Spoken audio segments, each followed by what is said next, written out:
नमस्कार, मी समीक्षा Deshmukh. Top news Marathi मध्ये आपले स्वागत. एक नजर स्पीड न्यूजवर. बिहारचा मुख्यमंत्री आज ठरण्याची शक्यता. दिल्लीत भाजपच्या प्रमुख नेत्यांची बैठक. लाडक्या बहिणींना राज्य सरकारचा दिलासा. लाडकी बहीण योजनेच्या ई-केवायसी योजनेला 31 डिसेंबर पर्यंत मुदतवाढ. अद्वै हिरे यांचा ठाकरेंना जय महाराष्ट्र. हिरे आज भाजपमध्ये प्रवेश करण्याची शक्यता. निवडणुका होईपर्यंत निलेश घायवळला अटक होणार नाही.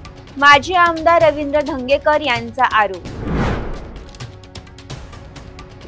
पार्थ पवार जमीन व्यवहार प्रकरण. दामनिया यांनी केलेले आरोप लिखित स्वरूपात दिल्यास कारवाई करणार. महसूल मंत्री चंद्रशेखर बावनकुळे यांची प्रतिक्रिया. कल्याण डोंबिवली महानगरपालिकेत श्रीकांत शिंदेंना मोठा धक्का. दिवंगत वामन म्हात्रे यांच्या मुलाचा व सुनेचा भाजपमध्ये प्रवेश.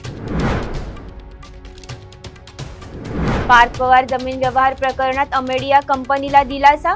मुद्रांक शुल्क भरण्यास 24 नोव्हेंबर पर्यंत मुदतवाढ. निवडणूक आयोगाच्या SIR प्रक्रियेवरून काँग्रेस आक्रमक.